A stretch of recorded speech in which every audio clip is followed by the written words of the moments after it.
Hi dear friends, so we have just studied stem cells को कहाँ पर use करते और कौन से ट्रीटमेंट में यूज करते स्टेम सेल्स को. Now we are going to study new part which is called biotechnology. What is biotechnology? It is a combination of biology plus technology. So biology के अंदर टेक्नोलॉजी को यूज करते हैं. It is a branch that deals with the use of various biological process in organisms और systems to manufacture products and enhance its quality for human life is called biotechnology. तो biological process को use करके हम कैसे कुछ products को manufacture करते हैं सो दैट ह्यूमन लाइफ और इजी हो जाए. जैसे कि फॉर एग्जांपल आज अगर कोई डायबिटिक पेशेंट है तो उनका ड्रग 30 रुपीज 40 रुपीज में मिलता है, बट एक टाइम ऐसा था where we use to get for 3000 to 4000 rupees. तो एक बायोटेक्नोलॉजी का एक रिजल्ट है जो यूज करके हम आज इतने सस्ते में एक ड्रग को बनाए हैं. So that is the power goes to biotechnology. So biotechnology के अंदर मेनली साइटोलॉजी आता है, बायोकेमिस्ट्री आता है, मॉलिक्यूलर बायोलॉजी आता है और जेनेटिक इंजीनियरिंग आता है. So let's study one by one in detail what is biotechnology. So biotechnology के अंदर अभी मैंने बताया आपको कि बायोलॉजिकल प्रोसेस को यूज करके हम गुड्स को और प्रोडक्ट्स को प्रोवाइड करते हैं. So it has tremendous progress due to biotechnology in various field for human welfare, specially in case of agriculture and pharmacy. तो हम क्या कर रहे हैं, एग्रीकल्चर और फार्मेसी को डेवलप कर रहे हैं बाय यूजिंग बायोटेक्नोलॉजी. तो सबसे पहले बायोटेक्नोलॉजी को यूज कर रहे हैं हम लोग बायो इन्फॉर्मेटिक्स में, डायग्नोस्टिक्स में, एनिमल हस्बेंड्री में और एनवायरमेंट मैनेजमेंट में, फूड इनोवेशंस में, और फर्मेंटेशन टेक्नोलॉजी में, जिनोमिक्स में, प्लांट एग्रीकल्चर में, जेनेटिक इंजीनियरिंग में. इतने सारे टेक्नोलॉजी में हम बायोटेक्नोलॉजी को यूज कर रहे हैं और एक बायोटेक्नोलॉजी आज एक इंपॉर्टेंट ब्रांच बन गया हमारे लाइफ का. एनिमल हस्बेंड्री, एनिमल्स को डेवलप कर रहे हैं, bio informatics, energy management, food innovations, fermentation technology, diagnostics, genetic engineering. तो इतने सारे चीजों में हम बायोटेक्नोलॉजी को आज यूज कर रहे हैं. तो बायोटेक्नोलॉजी को मेन एरियाज सबसे पहले हम माइक्रोब्स चैप्टर में हमने ऑलरेडी पढ़ा था कि माइक्रोब्स को यूज करके हम आज योगर्ट बना रहे हैं, अल्कोहल बना रहे हैं. सो ये सारे जो है माइक्रोब्स को यूज करना बायोटेक्नोलॉजी के पार्ट में आता है. Second, use of productivity of cells. हम आज एंटीबायोटिक्स बना रहे हैं, वैक्सीन बना रहे हैं, एंजाइम्स बना रहे हैं, so thanks to biotechnology. And then we can use DNA fingerprinting, DNA को चेंज कैसे कर रहे हैं, डिजीज रेजिस्टेंट प्लांट्स कैसे बना रहे हैं, ट्रांसजेनिक प्लांट्स बोलते हैं, animal tissue culture, plant tissue culture, ये कैसे कर रहे हैं by using biotechnology. So development of plants, animals on products with desired quality by gene manipulation करके. So we are using enough biotechnology. आज इवन ह्यूमन ग्रोथ हार्मोन को हम produce कर रहे हैं, बहुत सारे हार्मोन्स को प्रोड्यूस कर रहे हैं जो सिर्फ ह्यूमन बॉडी प्रोड्यूस कर सकता है. So with the help of genetically modified bacteria हम उस बैक्टीरिया में वो जीन्स ऐड कर रहे हैं, वो जीन्स की वजह से वो बैक्टीरिया वो प्रोटीन्स को प्रोड्यूस कर रहे हैं जो हमारे बॉडी प्रोड्यूस कर सकता है. So we are using biotechnology in every way to use of genetic and non genetic engineering techniques. तो इस तरह से हम बायोटेक्नोलॉजी को हर फील्ड में यूज कर रहे हैं सो दैट हमारे लाइफ के हर फील्ड में बायोटेक्नोलॉजी को यूज करके हम उसके बेनिफिट्स ले रहे हैं. सो बेनिफिट्स क्या हो रहा है, सबसे पहले हम पर यील्ड हेक्टर जो है, मतलब एक एकड़ में हम पहले 10 kg प्रोड्यूस करते वहां पर हम 50 kg प्रोड्यूस करें. सो पर हेक्टर प्रोडक्शन बढ़ गया. सेकेंड जो है डिजीज रेजिस्टेंट वेराइटीज हम बना रहे हैं. And third is increase in yield, हम यील्ड को बढ़ा रहे हैं, यील्ड को ग्रो कर रहे हैं. एंड द फोर्थ इज हम स्ट्रेस रेजिस्टेंट वेराइटीज बना रहे हैं, स्ट्रेस रेजिस्टेंट और temperature, water stress, salinity stress, जितने भी स्ट्रेस रेजिस्टेंट हम बायोटेक्नोलॉजी के जो प्रोडक्ट्स बना रहे हैं, इतने सारे वेराइटीज हम लोग प्रोडक्ट्स बना रहे हैं. तो अपार्ट फ्रॉम दिस जितने भी बायोटेक्नोलॉजी के आज एप्लीकेशंस है, डिजीज रेजिस्टेंट वेराइटीज के बनाना, टेम्परेचर स्ट्रेस रेजिस्टेंट बनाना, इनफैक्ट क्रॉप्स को प्रोड्यूस करना, ये सारे जो है बायोटेक्नोलॉजी की वजह से पॉसिबल हो गया. एंड आज एग्रीकल्चर फील्ड में हम बायोटेक्नोलॉजी को सबसे ज्यादा यूज कर रहे हैं. तो जिसमें सबसे नंबर 1 में आता है crop biotechnology. It is used to produce to improve the variety and yield of crops. तो आज हम हाइब्रिड सीड्स को यूज कर रहे हैं, using hybrid seeds so that हमें यील्ड मिले ज्यादा. जहां पर हम लोग 10 kg प्रोड्यूस करें वहां पर हम लोग 50 kg प्रोड्यूस कर रहे हैं. सो हाइब्रिड सीड्स जो है 1920 से हम स्टार्ट किए. It began in 1920s and became extended in vegetables and flowers. Green revolution, white revolution करके हम बहुत सारे हाई यील्डिंग वैरायटी सीड्स को यूज कर रहे हैं. जेनेटिकली मॉडिफाइड क्रॉप्स, आज जो क्रॉप्स हम लोग जो यूज कर रहे हैं most of them are genetically modified crops, so that हम disease resistant, pest resistant, stress resistant crops को हम ग्रो कर रहे हैं। सो ये सारे जेनेटिकली मॉडिफाइड क्रॉप्स में आ जाते हैं। तो एक जीन्स को मॉडिफाई करते हैं और ये जीन को मॉडिफाई करके उस प्लांट में ऐड करने की वजह से वो प्लांट को डिसीज नहीं आएगा, वो प्लांट को स्ट्रेस और वो प्लांट को पेस्ट अटैक नहीं कर सकता। जैसे हमारे पास एग्जांपल है बीटी कॉटन और बीटी पोटैटो, बीटी ब्रिंजल। तो बीटी मींस बैसिलस thuringiensis। इसके अंदर एक प्रोटीन है जिसको हम लोग क्रिस्टल प्रोटीन कहते हैं, क्राई प्रोटीन कहते हैं। ये क्राई प्रोटीन की वजह से क्या होता है कि जब ये क्राई प्रोटीन एक एंजाइम को बनाता है, वो एंजाइम इंसेक्ट्स को मार सकता है। सो जब ये जीन उस प्लांट के अंदर रहने की वजह से जब वो पोटैटो को या ब्रिंजल को जब खाते हैं तो ये प्रोटीन की वजह से वो पेस्ट मर जाता है। तो सो दैट ये ब्रिंजल, कॉटन ये पेस्ट रेजिस्टेंट हो जाता है, इंसेक्ट रेजिस्टेंट हो जाता है। सो हम insect resistant plant, pest resistant plant हम बना रहे सो दैट वो पेस्ट और इंसेक्ट्स उसको क्रॉप को हार्म नहीं कर सके। And then we have genetically modified crop. आज अगर देखा जाता है राइस का साइंटिफिक नेम है ओराइजा सटाइवा। तो आज राइस के अंदर एक विटामिन ए करके हम ऐड किए, तो जिसके वजह से राइस के जीन्स में विटामिन ए के जीन्स के रहने के वजह से तो राइस के अंदर भी विटामिन ए आ जाता है। आप ये देखते हो नॉर्मल राइस है और ये जो राइस है this is called golden rice. तो ये राइस में अमाउंट ऑफ विटामिन ए बहुत ज्यादा रहता है। मोस्टली साउथ अफ्रीका में ये राइस ज्यादा खाते हैं सो दैट उनके विटामिन ए की डिफिशियंसी बहुत ज्यादा है। सो इस तरह से हम herbicide tolerant plants, pest resistant plants, disease resistant plant बहुत सारे बना सकते हैं। And we can even produce to develop destroy weeds, तो वीडिसाइड रेजिस्टेंट प्लांट भी बना सकते हैं। तो इस तरह से हम क्रॉप बायोटेक्नोलॉजी में बहुत सारे एडवांटेजेस लेके आए। एंड हमारे पास आज जो है एक टेक्नोलॉजी है which is called bio fertilizers. तो नॉर्मली हम लोग फर्टिलाइजर जब ऐड करते हैं तो इससे पोल्यूशन होता है, इससे प्लांट्स को डैमेज होता है। बट आज हम बायो फर्टिलाइजर यूज कर रहे हैं। बायो फर्टिलाइजर में क्या होता है, एक प्लांट जो है फर्टिलाइजर के जैसे काम करता है, जिसके वजह से नाइट्रोजन फिक्सेशन हो जाता है, नाइट्रोजन का अमाउंट बढ़ जाता है, फास्फोरस का अमाउंट बढ़ जाता है और अपार्ट फ्रॉम दैट उस प्लांट की फर्टिलिटी भी बढ़ता है, उस सॉइल का फर्टिलिटी बढ़ता है। तो हम क्या कर रहे हैं, इसमें कुछ ऐसे प्लांट्स को ले रहे हैं जैसे राइजोबियम, एजोटोबैक्टर, नोस्टैग, ये ऐसे प्लांट्स है, ये प्लांट्स को यूज कर रहे हैं सो दैट इससे प्रोडक्टिविटी बढ़े, तो इससे फर्टिलिटी बढ़े प्लांट्स का, इससे वो सॉइल का फर्टिलिटी बढ़े। तो इस तरह से हम बहुत सारे बायो फर्टिलाइजर यूज कर रहे हैं। And these bio fertilizers are fungal bio fertilizer, bacterial bio fertilizers and algal biofertilizers. So we are using extensive biofertilizers so that we can get good crop yield, and which is very very important. All these fertilizers, biofertilizers, and these biofertilizers का नाम आपको याद रखना है। इसको आपको एक formula देता हूँ and the formula is RANA, RANA. R for rhizobium, A for azotobacter, N for nostoc, A for anabena. So this is RANA, RANA. So this is the name of biofertilizers, and these biofertilizers may be bacterial or fungal or algae, but सब में एक चीज common है, but they are fertilizers and they increase the fertility of the soil. Like we have earthworms also. Earthworms also kind of biofertilizer, जिसके वजह से fertility बढ़ता है। So इस तरह से राइजोबियम, एजोटोबैक्टर को लैब में ग्रो करते और इससे यहां से हम ट्रांसफर करते हैं इनटू सॉइल। तो एनाबेना, एजोला, साइनोबैक्टीरिया, ये सारे फंगस बायोफर्टिलाइजर्स है, जिसके वजह से फर्टिलिटी बढ़ता है सॉइल का। And the technique such as artificial insemination, embryo transfer are mainly used in animal husbandry. Animal husbandry में हम ये करते हैं कि एक अच्छे वेराइटी, अच्छे मेल के सैंपल्स, सीमेन सैंपल को फीमेल के बॉडी में डालते हैं सो दैट एनिमल्स अच्छे वेराइटी में बने। सो एम्ब्रियो को ट्रांसफर करना, आर्टिफिशियल इंसेमिनेशन, ये सब एनिमल हस्बेंड्री में यूज करते हैं सो दैट क्वांटिटी और क्वालिटी ऑफ एनिमल प्रोडक्ट्स अच्छा रहे और सो दैट हमें मिल्क अच्छा मिले, एग्स अच्छा मिले, मीट अच्छा मिले। तो मीट और मिल्क और एग्स के लिए हम एनिमल्स के अंदर भी ये प्रोसेस करते हैं, जिसके वजह से हमें अच्छा यील्ड मिले, वूल अच्छा मिले, सो दैट एनिमल के अंदर भी हम टेक्नोलॉजी को यूज करें, बायोटेक्नोलॉजी को। Next is human health. Human health आज बहुत सारे डिसीज से जुड़ा हुआ है, राइट? सो हम क्या कर रहे हैं, we are diagnosing and we are giving treatment. तो हम डायग्नोसिस भी कर रहे हैं और हम ट्रीटमेंट भी दे रहे हैं by using biotechnology.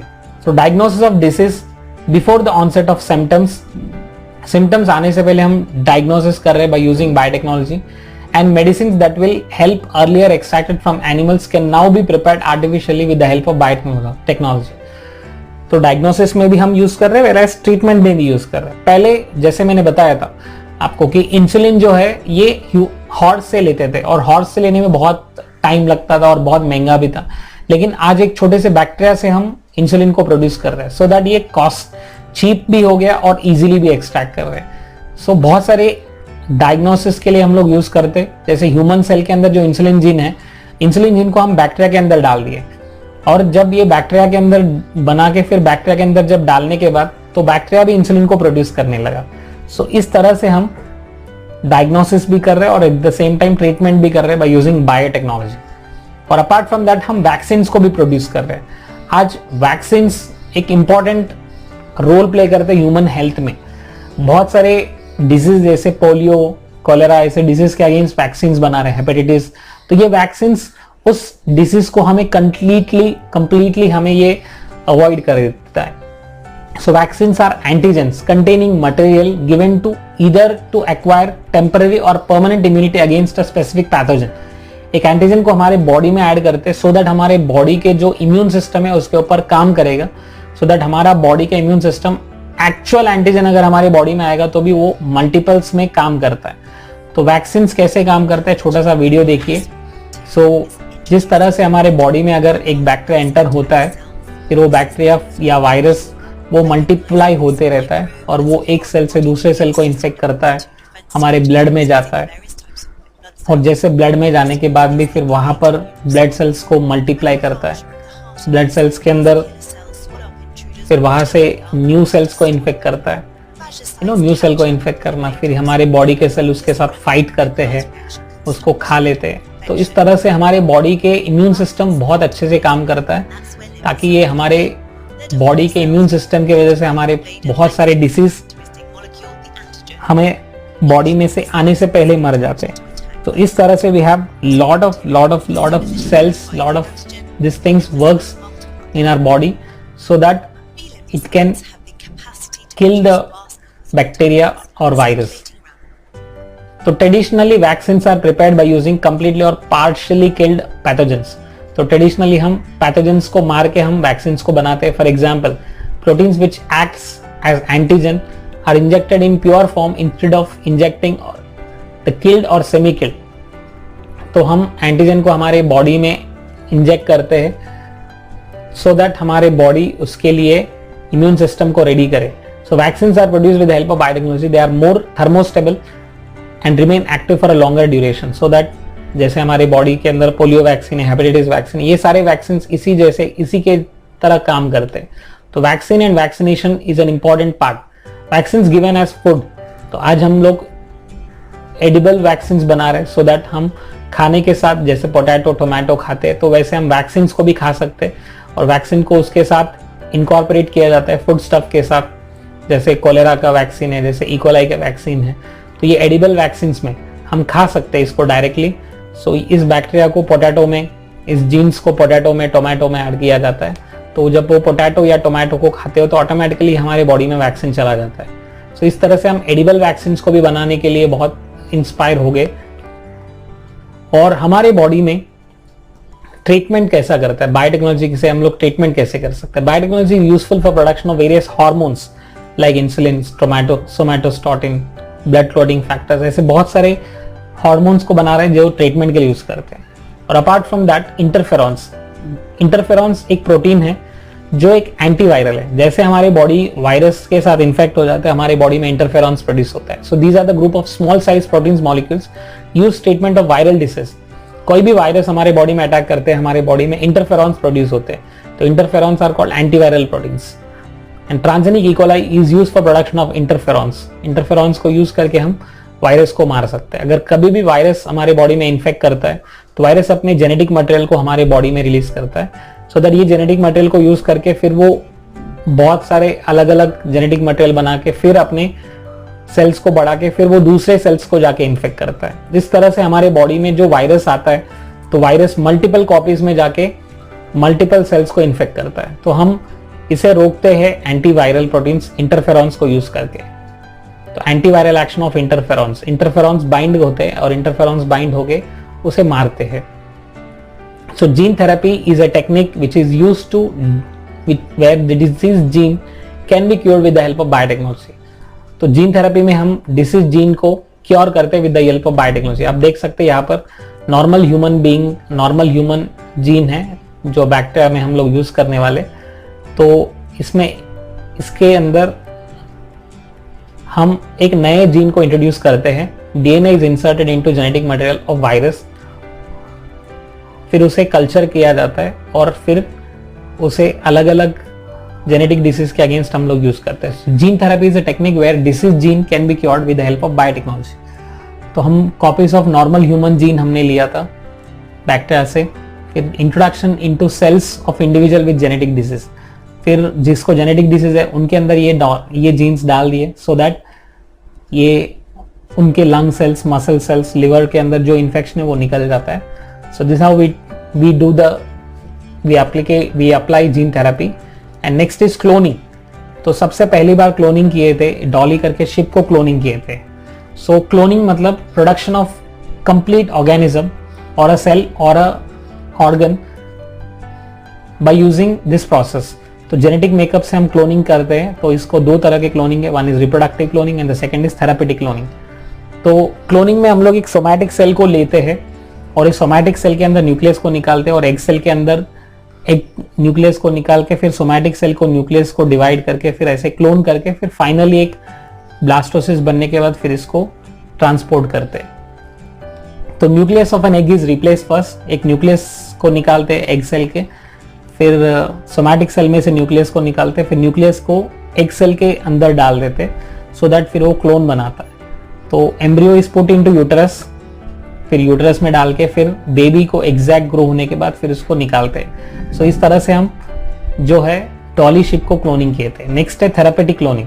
Therapeutic cloning में टिश्यू कल्चर किया जाता है, जो न्यूक्लियर सेल्स डेवलप हो रहा है उसे टिश्यू बना के फिर वो टिश्यू को ट्रांसप्लांट करते हैं। तो इस ट्रांसप्लांटेशन को हम थेरापेटिक क्लोनिंग कहते हैं। सो थेरापेटिक क्लोनिंग में nucleus of egg is replace with the nucleus of a body cell और उस एग सेल को स्टिमुलेट किया जाता है और एम्ब्रियो ग्रो होने के बाद पर्टिकुलर सेल्स बनने के बाद फिर वो स्टेम सेल को यूज किया जाता है। इस तरह से हम बायोटेक्नोलॉजी को यूज करके क्लोनिंग किया जाता है और बहुत सारे अलग अलग टेक्निक्स करते हैं। And we have something called industrial products. Industries में भी हम अल्कोहल को प्रोड्यूस कर रहे हैं, ओके, एंटीबायोटिक्स को प्रोड्यूस कर रहे हैं, वेरियस विटामिन्स को प्रोड्यूस कर रहे हैं। So it has become possible to solve environmental related problem also by using biotechnology. तो अनट्रीटेड वेस्ट जो होते हैं, जो बहुत डैमेज कर सकता है हमारे एनवायरमेंट को, उसको हम लोग माइक्रोब्स के साथ, फंगस के साथ हम ट्रीटमेंट कर रहे हैं। जैसे हमारे ऑयल स्पिल में है, ऑयल स्पिल में we have a bacteria called as Alcanivorax borkumensis. So this is the bacteria जो क्रूड ऑयल के अंदर ऐड करके उस ऑयल, जो ऑयल स्पिल हो गया तो उसको डैमेज से रोकता है। Name is Alcanivorax borkumensis. तो इस तरह से बहुत सारे बैक्टीरिया हम लोग यूज कर रहे हैं and this is called as phytoremediation. By using bacteria we can stop the damage to the environment. So it is a kind of bioremediation, which means destruction of toxic chemicals or harmful pollutants with the help of microorganisms. तो microorganisms को use करके हम toxic pollutants को कम करते हैं और इसे plants को यूज करके करते थे। It is called as phytoremediation. तो Pseudomonas bacteria are useful for cleaning the hydrocarbon and oil pollutants को कम करने के लिए हम Pseudomonas को यूज करते हैं। There is a fern called as Pteris vetata which can absorb arsenic from soil. तो सॉइल में से आर्सेनिक को एब्जॉर्ब करता है, तो इससे हेवी मेटल, आर्सेनिक अगर सॉइल में रहेगा तो ये बहुत प्रॉब्लम्स क्रिएट कर सकता है। तो टेरिस वेटाटा ऐसा प्लांट है जो आर्सेनिक को एब्जॉर्ब करता है। So we have Indian mustard which can absorb selenium from soil, sunflower can absorb uranium from and arsenic. तो इस तरह से बहुत सारे ऐसे प्लांट्स है जो सॉइल के अंदर रहने वाले हेवी मेटल्स को एब्जॉर्ब कर सकते हैं। So in fact we have a bacterium called as Deinococcus radiodurans which can absorb radiations also, radiation causing को भी हम absorb कर सकते हैं। तो इतने सारे various applications है बायोटेक्नोलॉजी के।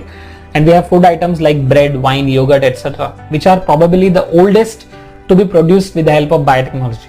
हम वाइन को, ब्रेड को, योगर्ट को प्रोड्यूस कर सकते हैं बाय यूजिंग बायोटेक्नोलॉजी। तो बायोटेक्नोलॉजी को हर प्रोसेस में हम यूज कर रहे हैं। The last is DNA fingerprinting. हमारे डीएनए हर एक पर्सन का स्पेसिफिक होता है, यूनिक सेट ऑफ डीएनए होता है, तो हम डीएनए का आइडेंटिफाई करके पर्सन को आइडेंटिफाई कर सकते हैं। DNA fingerprinting is the process used to determine individual characters which are as unique as fingerprints. तो हमारे जैसे फिंगरप्रिंट यूनिक होते हैं वैसे हमारा डीएनए भी यूनिक होता है। सो बेसिकली हमारे डीएनए फिंगरप्रिंटिंग मैच करके हम उस पर्सन को मैच कर सकते हैं, उस पर्सन को आइडेंटिफाई कर सकते हैं। तो ये टेक्निक हम जनरली फॉरेंसिक टेस्ट में यूज करते हैं। And then we have green revolution, ये लास्ट टॉपिक रहेगा। तो पहले अभी तक जितने भी टॉपिक्स मैंने बताया, please go through these topics and make a notes of this. Thank you so much.